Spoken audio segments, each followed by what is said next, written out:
अस्सलाम वालेकुम दोस्तों। पाकिस्तान अदबी फोरम के आपके अपने चैनल में एक दफ़ा फिर आपको खुशामदीद कहते हैं। रज़िया भट्ट का सफ़रनामा अमरीकी यात्रा की छठी किस्त लेकर आपकी खिदमत में हाजिर हुए हैं। इस वक्त रज़िया भट्ट अपनी नवासी बुशरा के यहाँ मुकीम है, अमेरिका में न्यू जर्सी में। तो उनकी बेटी या उनकी बहन शमीम को उनके पास आना था। तो आइए सुनते हैं अमरीकी यात्रा एपिसोड 6। इतवार को शमीम आ गई। वो 1 साल बाद मुझे मिली थी। पिछले साल वो उम्रे की शहादत हासिल करने सऊदी अरब गई तो वहीं से पाकिस्तान भी आ गई। तब भट्ट साहब को फौत हुए महीने से ऊपर हो चुका था। उसने उनके 40वें में शिरकत की। गो हम 1 साल पहले चंद दिन इकट्ठे रहे थे, लेकिन लगता था बरसों बाद मुलाकात हुई है। वो बहुत स्मार्ट और गोरी चिट्टी हो गई थी। हालांकि उसका रंग बचपन में गंदमी था। उस वक्त तो शायद साइमा की शादी की खुशी थी। इसका चेहरा इस खुशी के परतों से चमक रहा था। अमेरिका में बस जाने वाले लोग वहीं का पहनावा पहनते हैं। ऑफिस जाना हो या बाजार, वही पैंट शर्ट या जीन्स और लंबा स्वेटर। कोट पतलून भी इस्तेमाल में आता है। शलवार कमीज घरों में या आपस की तकरीबात ही में पहनी जाती है। सर्दी के पेश नजर शमीम ने भी उस वक्त पतलून कोट पहन रखा था। बाल बॉय कट हमेशा ही से रखती थी। मैं उससे गले मिली। काफी देर हम दोनों बगलगीर रही। उसे खुश देखकर मेरा जी बाग बाग हो गया था। जब हम अलग हुई तो एक दूसरे के हाथ पकड़े पकड़े मुस्कुराती रही। फिर मैंने शेमो के सरापा पर निगाह डालते हुए कहा, शेमो, तुम तो बिल्कुल मर्द लग रही हो। आपा, सारी उम्र मर्द बनकर ही गुजारा किया है, उसने एक जुमला कहा, लेकिन अपनी सारी उम्र की सरगुज़श्त जैसे बयान कर दी। वाकई तुमने जितनी हिम्मत की है कम ही लोग कर पाते हैं। खुदा तुम्हें अब यह खुशियां मुबारक करे। आमीन। बुशरा बच्ची को थपथपाते हुए बोली। बुशरा थी तो शेमो की बहन की नवासी, लेकिन इस दियारे गैर में एक दूसरे की कुर्बत का एहसास ही बड़ी चीज थी। दोनों दोस्तों की तरह मिलती थी। शेमो ने सारा दिन हमारे साथ गुजारा। बहुत मजा आया। उसकी बातों का अंदाजो तरीक वही था जो हमेशा से था। वो तकरीबन 25-26 साल से अमेरिका में थी। 2-4 बार ही पाकिस्तान जाना हुआ था, लेकिन मुझे खुशी हुई कि ना उसकी गुफ्तगू का तरीक, ना ही मुंह टेढ़ा करके अंग्रेजी बोलने का अंदाज, वही फिर बदी बातें, वही कल कल करते कह कहे, खालिस पेशावरी जुबान के मुहावरे।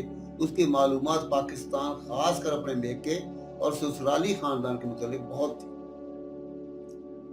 आज तो वो खुश भी बहुत थी। साइमा की शादी स्पाइन स्पेशलिस्ट से हो रही थी। बहुत कम डॉक्टर रीढ़ की हड्डी और नर्व्स में स्पेशलाइज करते हैं। साइमा का मंगेतर बहुत लाइक और सुलझा हुआ डॉक्टर था। उस दिन हमने ढेरों बातें की। जी नहीं चाहता था शेमो वापस जाए। वो मुझे अपने साथ ले जाने पर मुसीर थी, लेकिन बुशरा न मान रही थी। शेमो खाला, आपसे नानी ने कहा था ना 14 दिसंबर को आएंगी। कहा था तो क्या हुआ, मैं आई हुई हूँ, साथ ले जाती हूँ। हम नानी को आपके घर पहुंचा कर आएंगे। प्लीज 3 दिन तो रह गए हैं, इन्हें यहीं रहने दें। जी तो मेरा भी शेमो के साथ जाने को चाह रहा था, लेकिन बुशरा के इसरार के सामने झुकना पड़ा। शेमो के जाने के बाद भी मैं और बुशरा इसी की बातें करते रहे। मैंने शेमो के बचपन से लेकर शादी तक के सारे वाकयात उसे सुनाए। फरहान भी आ गए थे। वो भी शेमो खाला की बातें शौक से सुनने लगे। मैंने शेमो का एक लतीफ़ा भी सुनाया तो वो हंस हंसकर बेहाल हो गई। शेमो 7वीं-8वीं में थी जब उसे नमाज पढ़ने का शौक आया। नमाज ज़बानी तो आती थी, लेकिन कितनी रकत हर नमाज में होती है और इन्हें किस तरह पढ़ा जाता है नहीं आता था। इत्तेफाक ही से तब हमारी पोस्टिंग पेशावर हुई थी और मेरी सास मेरे पास आई हुई थी। वो बहुत पढ़ने पढ़ाने वाली खातून थी। शेमो ने उनसे रकतें और उनकी अदायगी सीखी। जिस दिन वो हमारे घर आती या हम उसकी तरफ जाते, वो मेरी सास से नमाजें पढ़ना सीखती। रकतें उसने हर नमाज की लिख कर रख ली थी। जब मुसल्ले पर नमाज पढ़ने खड़ी होती कागज मुसल्ले पर रख लेती, नमाज पढ़ते पढ़ते जहां भूल जाती फौरन सर हिलाकर कहती, ना सच, यानी ये नहीं, और बिला तरद्दुद नमाज छोड़कर कागज उठाकर लिखा पढ़ने लगती। जब पढ़ लेती तो फिर वहीं से जहां नमाज छोड़ी होती आगे पढ़ने लगती। एक और भी बात फरहान और बुशरा को मजे की लगी। 10वीं जमात तक वो कसम यूं उठाया करती, अल्लाह मजीद की कसमें। सब हंसते, उसे टोका भी करते, लेकिन इसे पता ही न चलता। किसी को अपनी बात का यकीन दिलाना होता, स्कूल की कोई बात सच साबित करना होती, कोई भी बात होती, वो फट से कहती, अल्लाह मजीद की कसमें। अम्मी अक्सर इसे समझाती, बेटी कुरान मजीद कहते हैं और अल्लाह पाक की कसम उठाते हैं, वैसे तुम कस्में ना ही उठाया करो। हम तीनों इसकी बातें कर कर के हंसते रहे। नानी शेमो खाला अब भी मजे की बातें करती है। फिर उसने कहा, नानी शेमो खाला ने एक बड़ा कीमती कुत्ता पाला था। उसकी ट्रेनिंग के लिए खास एक अमेरिकी जानवरों को सुधारने वाला बंदा तनख्वाह पर रखा। पता नहीं कितने $100 वो लेता था। वो बेचारा तो सही ट्रेनिंग देता होगा, शेमो खाला उसको लाड़ प्यार करके खराब कर देती। एक दिन यही हुआ, उस डॉगी ने खाला के बड़े कीमती कालीन पर पुट्टी कर दी। शेमो खाला देखते ही कुत्ते की तरफ दौड़ी। हाय बेड़िए कुत्ते, चीखते हुए उसे थप्पड़ लगाया। कुत्ता जो अंग्रेजी में सब कुछ सीख रहा था परेशान हो गया। भला बेचारा पंजाबी कैसे समझता, और उस पर थप्पड़। हम हंसने लगे। फिर फरहान बोले, खाला ने कुत्ता वापस कर दिया। करना ही चाहिए था, उसे कुत्ता पालने का तालिब इल्मी के जमाने में ही शौक था। तब भी उसने एक लंबे बालों वाला सफेद गोल मुंह टोल सा कुत्ता पाला हुआ था। उसे इतना बदतमीज कर दिया था कि बिस्तरों में बिला तकल्लुफ घुसने लगा था। टाफियां चिलकों से मजे से खाता, दस्तरखान पर भी आना शुरू कर दिया। तब मेरी भाभी अख्तर ने जब शेमो कॉलेज गई हुई थी कि उसका ये बेअदब कुत्ता नौकर से कहकर पता नहीं कहाँ गायब करवा दिया। शेमो उसके लिए कई दिन रोती रही। अख्तर भाभी से भी नाराज रही, लेकिन उसकी किसी ने तरफदारी ना की, इसलिए कि कुत्ते के वजूद को घर में और कोई भी बर्दाश्त न करता था। हम रात गए तक यही पुरानी बातें याद कर करके हंसते रहे। आखिर में बुशरा बोली, शेमो खाला जैसी भी थी, डॉक्टर तो बन गई थी, और अब देखें वो कितनी बड़ी एनेस्थीसिया की स्पेशलिस्ट है। अपने पेशे में मुख्तात और लाइक भी बहुत है। वो तो है, फरहान बोले। अच्छा ही किया था जब 24-25 साल पहले अमेरिका आने का फैसला कर लिया था। पेशावर में होती तो ससुराल वालों के रवैये से जाने क्या हाल होता। जायदाद वगैरह से उन्हें या बच्चों को तो कुछ नहीं मिला। अल्लाह ने इसे यहाँ इतना कुछ दे दिया है, उसे उनकी जायदाद की जरूरत भी नहीं। बिल्कुल। फरहान चंद बांधों के बाद उठकर चले गए। बुशरा ने मेरा बिस्तर भी बनाया, मैं भी लेट गई। अगला दिन मैं और बुशरा बाजारों में घूमते रहे, और वो मुझे इंडियन और पाकिस्तानी स्टोरों वाले इलाके में ले गई। वहां वाकई यूं लगा जैसे हम अमेरिका में नहीं, पाकिस्तान के किसी शहर में घूम फिर रहे हैं। यहाँ सड़क के 2 रवैया हिंदुओं और मुसलमानों की दुकानें थी। एक इंडियन स्टोर में हम गए। मैंने शलवार कमीज और शाल पहनी हुई थी। बुशरा जीन्स और स्वेटर में थी। मुझे देखते ही दुकानदार सीट से उठकर खड़ा हो गया और बड़े इत्तेफाक से बोला, आइए जी आइए, तशरीफ रखिए। मैं उसकी तरफ देखकर बोली, आप इंडियन हैं? जी, इंडियन मुस्लिम। फिर तो हमें पहले सलाम का तबादला करना चाहिए, हम भी अल्हम्दुलिल्लाह मुसलमान हैं। अस्सलाम वालेकुम। अस्सलाम वालेकुम। बड़ी खुशी हुई। मैंने अस्सलाम वालेकुम इसलिए नहीं कहा था कि पता नहीं था आप हिंदू हैं या मुस्लिम। हिंदुस्तानी औरतें भी तो शलवार कमीज पहनती हैं। मैं पाकिस्तान से आई। बैठिए। माफ कीजिएगा, मैं कुछ खरीद नहीं रही, सिर्फ स्टोर देखने के लिए अंदर आ गई थी। मुझे खुशी हुई आप अमेरिका में भी इन लिबासों और ज्वेलरी से मशरकी कल्चर मुतारफ करवा रहे हैं। मैंने शोकेसों में टंगे मलबूसात यानी शलवार कमीज, साड़ियाँ और कश्मीरी शालों को देखते हुए कहा, जब रोजी कमाने यहाँ आ ही गए थे तो फिर यही फैसला किया कि क्यों ना अपनी मसनूआत मुतारफ करवाई जाए। खरीदार आते हैं? जी हाँ, आते हैं। हमारे कामदानी कपड़े बहुत पसंद किए जाते हैं। ज्वेलरी वो भी। ये असली है? नहीं, सोने की नहीं, सोने का पानी चढ़ा हुआ है। मैं एक शोकेस के पास खड़ी होकर जेवर देखने लगी। बड़े खूबसूरत डिजाइनों में इंडिया के इलाकाई जेवरात थे, खासकर राजस्थानी वजनी वजनी जेवरात। बहुत खूबसूरत थी। आप चाय पिएंगे? जी नहीं, बहुत बहुत शुक्रिया, 1 मिनट में बन जाएगी, हमने अपना टी मेकर रखा हुआ है। नहीं भाई, तकलीफ ना करें, आपसे मिलकर और आपकी दुकान देखकर ही बहुत खुशी हुई। हम चंद मिनट बाद उनसे मुलाकात का बेहद अच्छा तासुर लेकर बाहर निकली। अब हम एक पाकिस्तानी स्टोर में गई। ये ग्रोसरी और सब्जी वगैरह का स्टोर था। यहाँ से हर किस्म के मसाला जात मिल जाते थे। देसी चीजें मसलन फटकड़ी, अजवाइन, इसबगोल, इमली वगैरह मिल जाते थे। आटा, दालें, घी भी दस्तयाब था। शान मसाला जात और अहमद के हलवे, पतीसे, अचार, चटनियाँ सब मिल जाती थी। यहाँ भी मालकान से मुलाकात हुई। ये लोग अरसा 10 साल से यहाँ थे। 2 भाई स्टोर चला रहे थे। पहले नौकरियां करते रहे, फिर ये स्टोर खोल लिया। वो फैसलाबाद के रहने वाले थे, बड़े इत्तेफाक से मिले। फिर बुशरा मुझे दही बल्लों और चाट वाली एक दुकान पर ले गई। बेहद साफ सुथरी दुकान, चीजें साफ, बर्तनों में डांप कर रखी हुई, अफसाने सेहत का पूरा पूरा ख्याल रखा गया था। नमकीन चीजों में समोसे, दाल सवियां, चने वगैरह थे। मिठाइयाँ भी एक तरफ शीशे की अलमारियों में, थालों में इस तरह सजा कर रखी थी जैसे पाकिस्तान में रखी जाती। और भी कई दुकानें अंदर से जाकर देखी। यहाँ एक दर्जी की दुकान भी देखी। पाकिस्तानी हिंदुस्तानी ड्रेस बनाने के माहिर कारीगर काम में मसरूफ थे। उनके पास काफी काम था। ऐसी 2-3 दुकानें और भी थी, कुछ हिंदुओं की, कुछ मुसलमानों की। लेकिन यहाँ भाईचारे की जो फिजा देखी, खुशी हुई। मजहब हर एक का अपना अपना था। अखलाकी रिश्ते आपस में थे जो बड़े मजबूत थे। शायद वतनों से दूरी और एहसास तन्हाई ने उन सब को एक दूसरे के करीब कर दिया। यहाँ घूमते फिरते हमें हिंदू मुस्लिम खवातीन और मर्द शॉपिंग करते हुए मिले। शोख रंग की कलफदार पगड़ियों वाले शेख हजरात भी मिले। कई से रुक कर हमने बातें भी की, हाल अहवाल भी पूछा। सब खुशी के जज्बों से सरशार होकर मिले। लगता था कदूरतें और दुश्मनियां समुंदर पार अपनी अपनी सरजमीनों पर छोड़ आए हैं। मेरा ख्याल है ये दुश्मनियां सियासी होती हैं। लोगों को सियासत के नाम पर भड़काया जाता है, वरना अवाम एक दूसरे से कोई कदूरत नहीं रखती। मेरी खतो किताबत इंडिया में 2-3 लोगों से थी। मशहूर फिल्म साज राजेंद्र भाटिया भी से मेरी कई साल खतो किताबत रही। उन्होंने हमेशा भाई के से प्यार से मुझे खत लिखा। मैंने भी कभी महसूस ना किया वो कोई गैर है। इस तरह 20वीं सदी के एडिटर से काफ़ी अरसा ये सिलसिला जारी रहा। वो एक दफ़ा पाकिस्तान मुझे मिलने भी आए।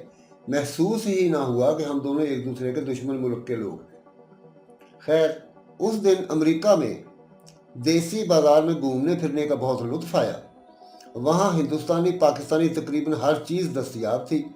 उनमें से कई चीज़ें गोरियां और गोरे भी खरीदने आए थे। काली औरतें तो वैसे भी बनाव श्रृंगार बहुत करती हैं। हाथों, गले और कानों में बड़े बड़े जेवर पहनती हैं। जेवर आर्टिफिशियल हो या असली, उनको पसंद है। शौक भड़कीले रंगों के चमकते दमकते कपड़े और चीखते रंगों की लिपस्टिक लगाती हैं। मैंने वहाँ अक्सर काली मोटी बुजंग औरतों को आतिशी गुलाबी रंग की लिपस्टिक लगाए देखा। बाज कालियाँ बड़ी पुरकशिश भी होती हैं। हबशियों की ये औलाद शौक, चमकीले लिबासों और तेज़ मेकअप में अक्सर बाज़ारों में नज़र आती है। ये लोग अमेरिका के नंबर 2 सिटीज़न हैं। इन्हें गोरों के बराबर दर्जा नहीं दिया जाता, ना ही नौकरियों में इनसे इंसाफ बरता जाता है। अक्सर बड़ी बड़ी नौकरियों से इन्हें महरूम रखा जाता है। लेकिन अब इन्हें अपना हक लेने का कुछ शऊर आता जा रहा है। गोरे भी कुछ फरागदिल होने का मुजाहरा करते हैं। वहाँ मैंने काले मर्द के साथ गोरी औरतें देखी और गोरे मर्दों के साथ काली स्याह औरतें। एक ऐसे जोड़े के बच्चे भी देखे, एक काला स्याह, दूसरा सफ़ेद फार्म। इस शऊर के बावजूद अभी भी सफ़ेद फार्म लोग कालों से अपने आप को बरतर समझते हैं, इन्हें अच्छी नज़र से नहीं देखते।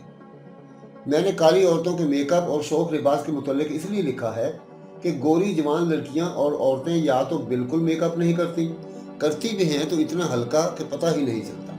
हाँ, उनकी बूढ़ी औरतें बहुत ज़्यादा मेकअप करती हैं, जेवर पहनती हैं, रंगीन शौक लिबास और हैट इस्तेमाल करती हैं। चला जाता नहीं, लेकिन टिश फिश खूब निकाली होती है। कई कई लाकट, जंजीरियाँ, हार गले में, लंबे लंबे आवेज़े कानों में, चूड़ियाँ कलाइयों और अंगूठियाँ अंगुलियों में पहनना नहीं बोलती। میں نے وहाँ किसी जवान लड़की या औरत को इस हुलिये में नहीं देखा। इंतहाई सिंपल, कोई जेवर नहीं। हाँ, शादीशुदा या जिनकी मंगनी हो चुकी हो, उनकी उंगली में अंगूठी जरूर होती है। अगला दिन हमने फिर घर पे गुजारा। बुशरा ने अपनी अलमारियां वगैरह ठीक की, मैंने उसका किचन साफ किया, बर्तन तरतीब से रखे, फ्रिज साफ करके सारी चीज़ें जगह जगह पे रखी। किचन छोटा सा था, लेकिन इसमें इस्तेमाल की बेशुमार चीज़ें बुशरा साहिबा ने जमा कर रखी थी।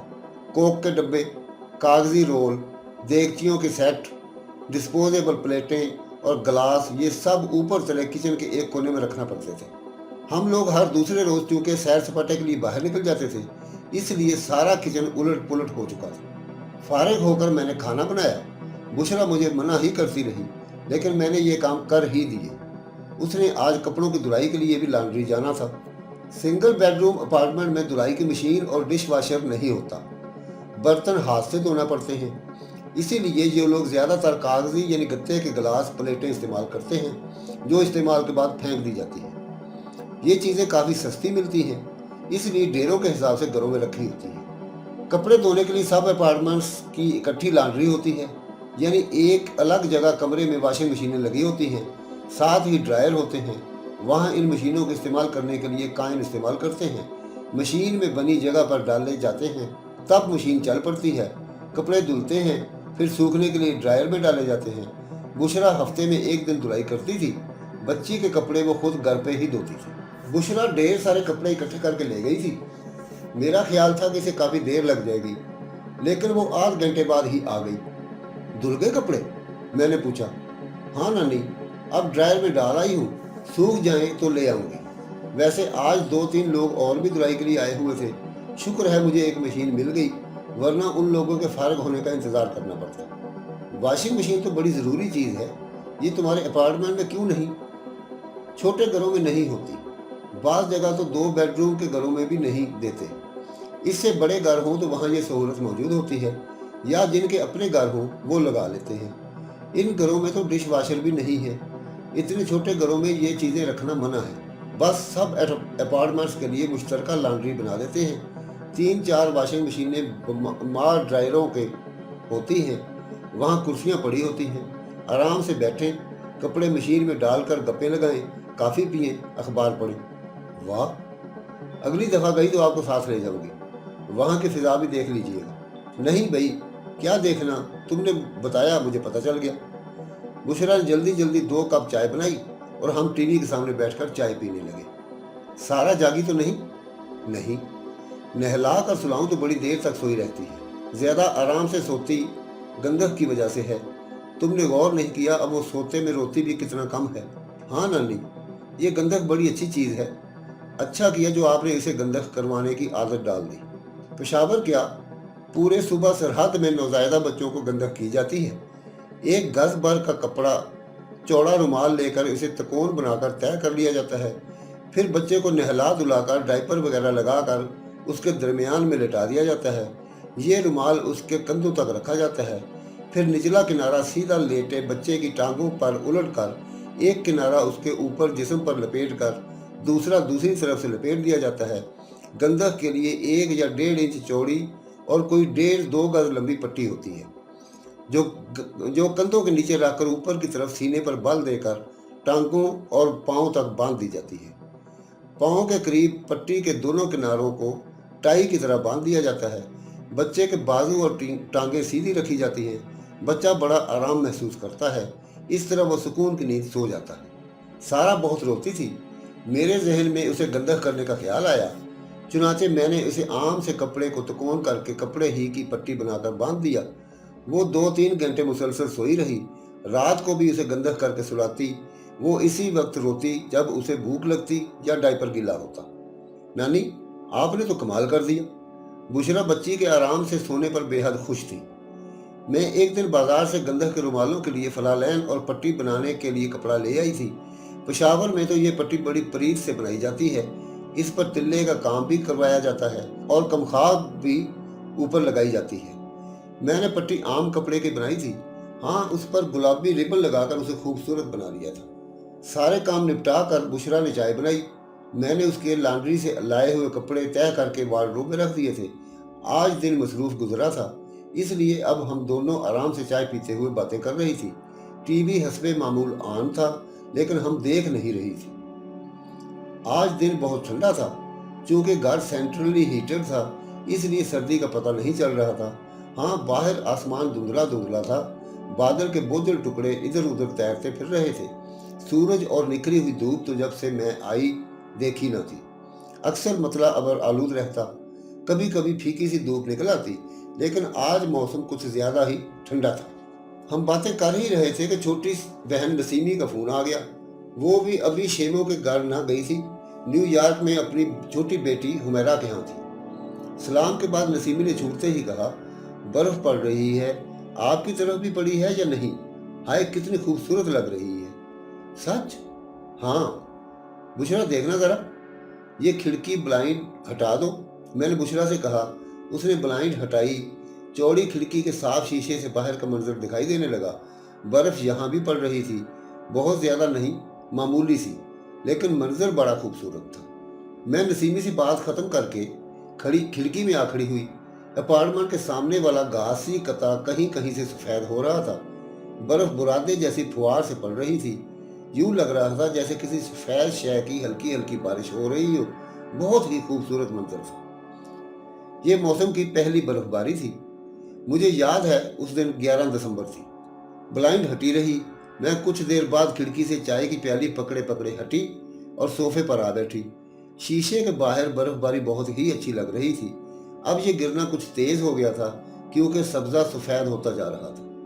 برف باری کا منظر میں نے ایک دفعہ مری میں بھی دیکھا تھا، شاید دسمبر ہی کا مہینہ تھا۔ میں اور بڑ صاحب اپنی بیٹی رفت اور اس کے میاں فرخ کے ساتھ مری گئے ہوئے تھے۔ ہم رات مال کے اوپر مرحبا ہوٹل میں بیٹھے کھانا کھا رہے تھے۔ باہر کئی نوجوان جوڑے ہنی مون کے لیے آئے سردی کو انجوائے کر رہے تھے۔ کچھ بڑے لوگ بھی تھے اور چھوٹے بچے بھی۔ جب برف گرنا شروع ہوئی تو ایک شور مچ گیا۔ نوجوان تو ناچنے لگے، ہلا گلا کرنے لگے۔ ہم ان کی طرف متوجہ ہوئے۔ کیا ہوا؟ بڑ صاحب نے ایک بیرے سے پوچھا۔ صاحب، موسم کی پہلی برف باری شروع ہوئی ہے، وہ بولا۔ اچھا، برف گر رہی ہے؟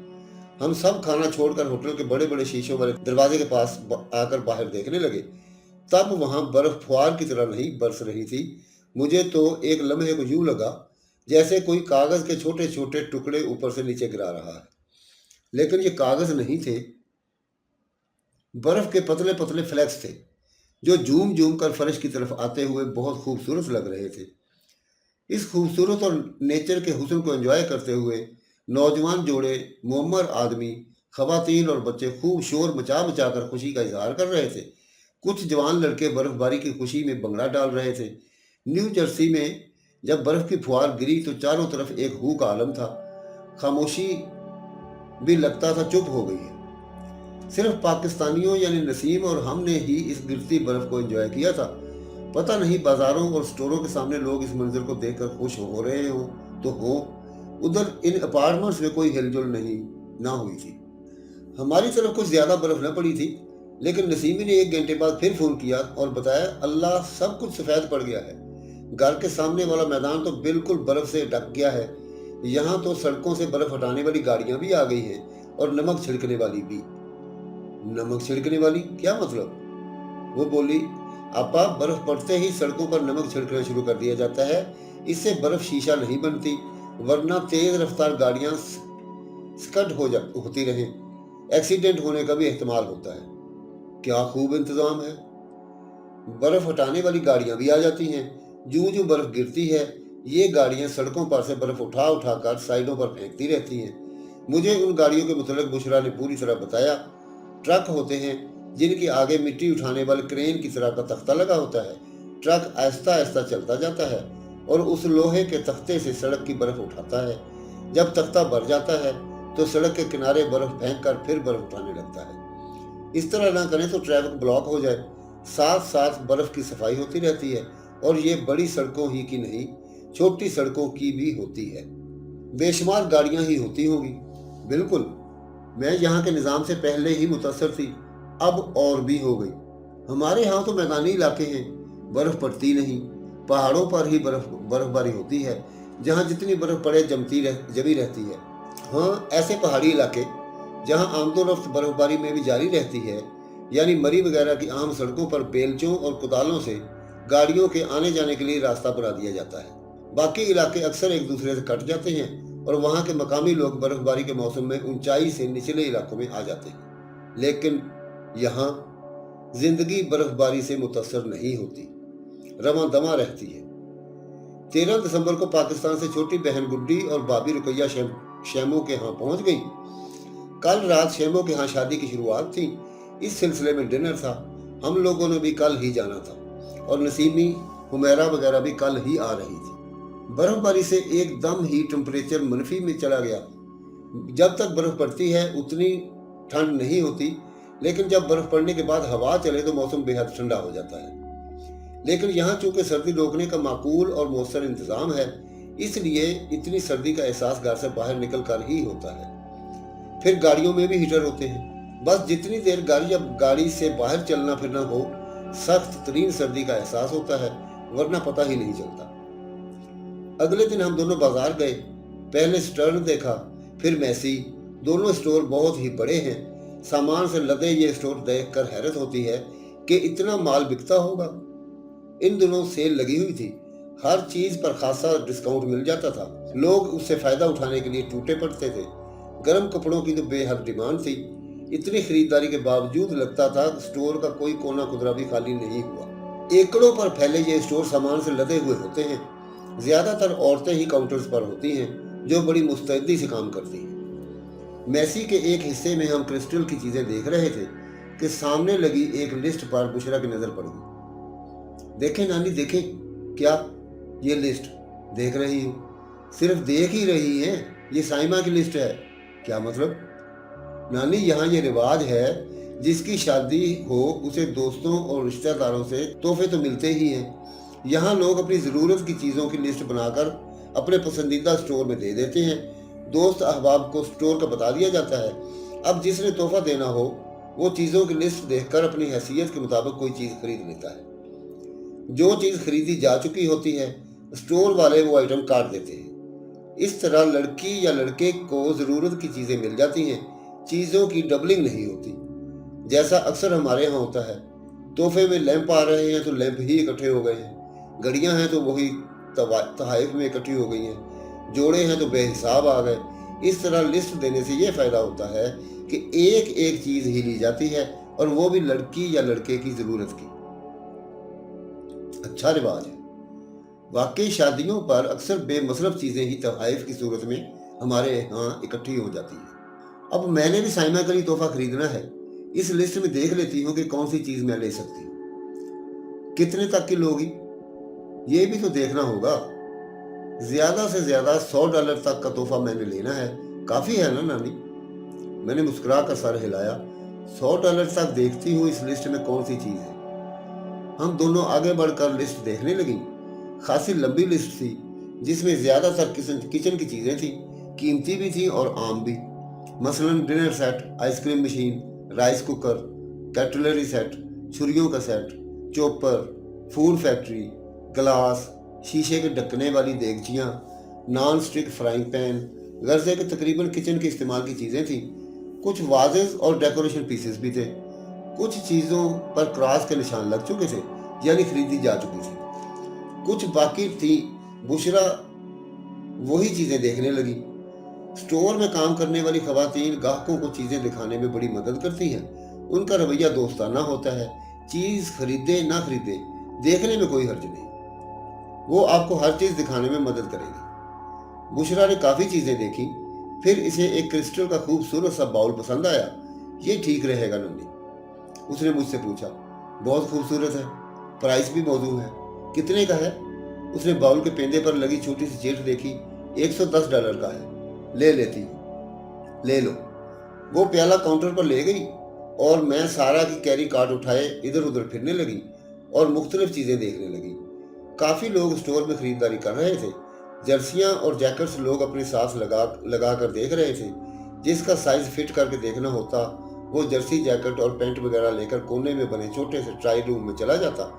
कपड़े के स्टोरों में ट्राई रूम ज़रूर होते हैं जहाँ लोग कपड़े पहन कर देखते हैं। अमेरिका में स्टोरों के सिलसिले हर जगह फैले हैं, यानी स्टोर चेन ऑफ स्टोर्स होते हैं बड़े बड़े नामों के स्टोर तो पूरे अमेरिका में फैले हुए हैं। सब जगह एक जैसी चीजें दस्तयाब होती हैं। कुछ छोटे स्टोरों के भी ऐसे ही सिलसिले हैं। 7-Eleven जैसे छोटे छोटे स्टोर आम हैं। सड़कों के किनारे फौरी जरूरत की हर चीज यहाँ से मिल जाती है। 7-Eleven का चेन भी पूरे अमेरिका में फैला हुआ है और हर शहर की तकरीबन हर बड़ी सड़क पर यह स्टोर मौजूद है। अक्सर ये स्टोर पाकिस्तानी और हिंदुस्तानी भी चला रहे हैं, लेकिन ज्यादातर बड़े स्टोर यहूदियों के हैं। अमेरिका पहुंचकर मुझे एक खदशा था कि जबान की प्रॉब्लम होगी। मैं अंग्रेजी समझ तो लेती थी, छोटे मोटे जुमले भी कभी कभार बोल लिया करती थी। हम लोगों ने अंग्रेजों से अंग्रेजी पढ़ी और सीखी थी।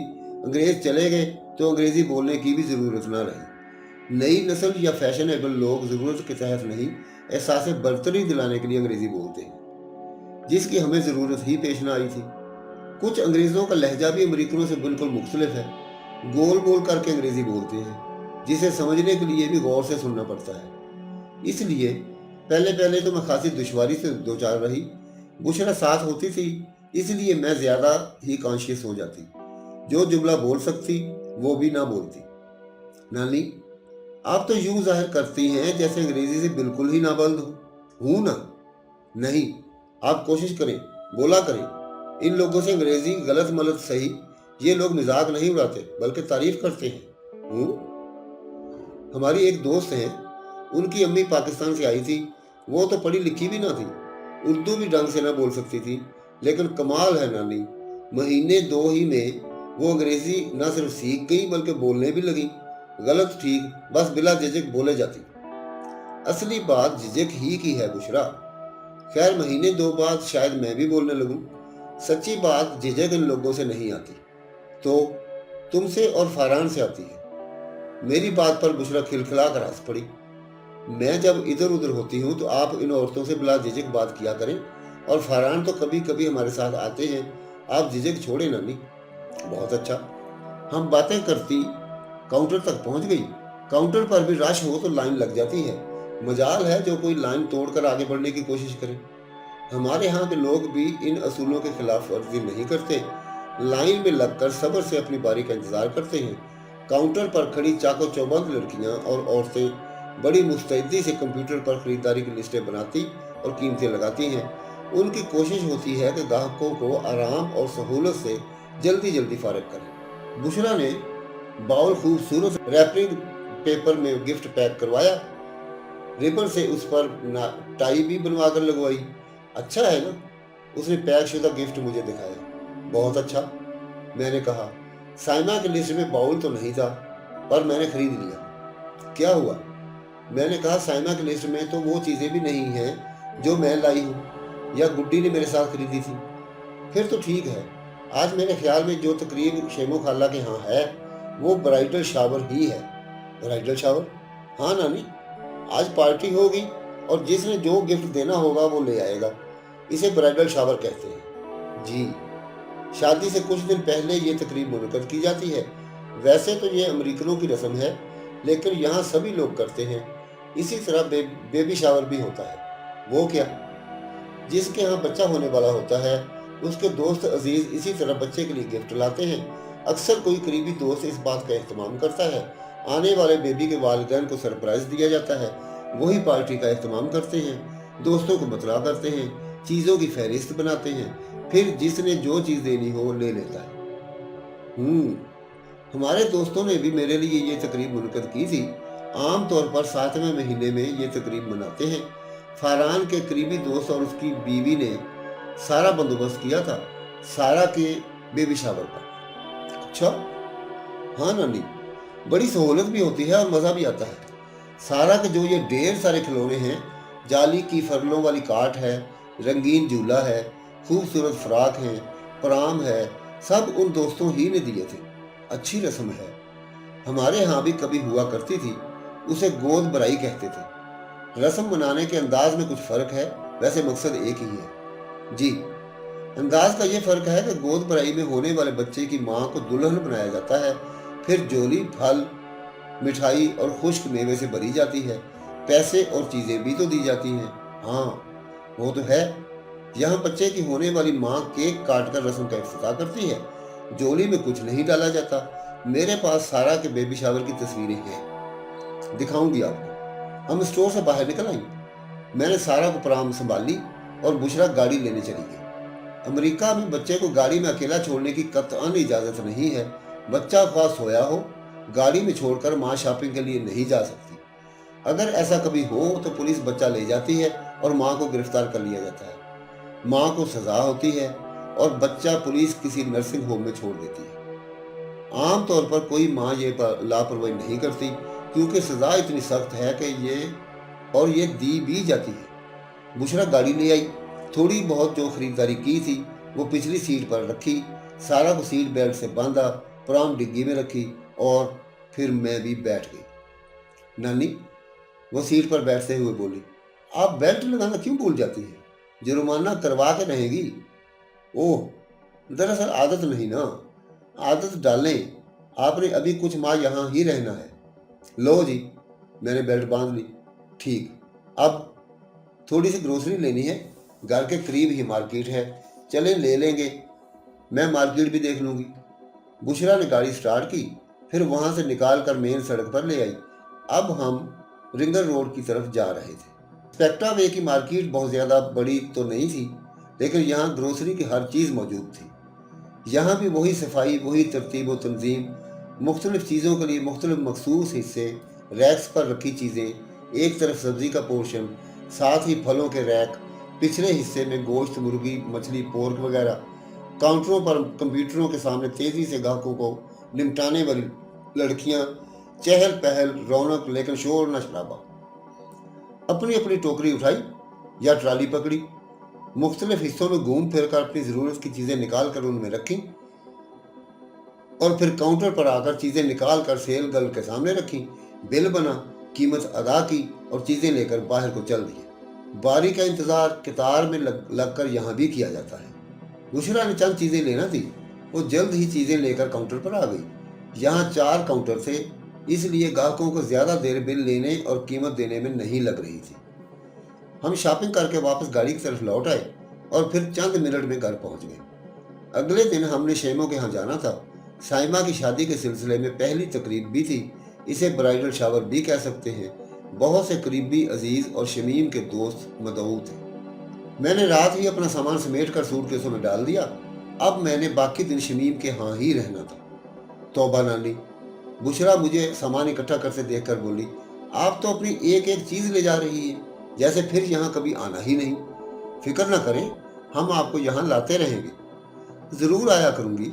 देखो, कुछ कपड़े और चीज़ें बैग में डालकर यहीं छोड़ रही हैं। गुड, मैं भी आती रहूँगी।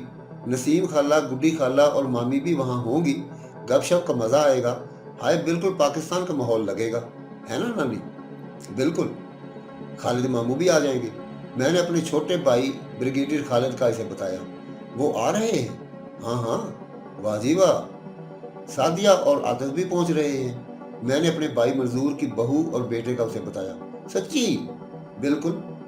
तब तो खूब रौनक होगी साइमा की शादी में। यहाँ भी काफ़ी रिश्तेदार हैं, सब इकट्ठे होंगे। जाहिर है शेमो ने सबको बुलाया होगा। वैसे बुशरा, कल हम जाएंगे किस वक्त? फारान दफ्तर से आएंगे तब। शाम को? जी हाँ, फारान भी तो मदऊ है। शेमो का घर यहाँ से कितनी दूर है?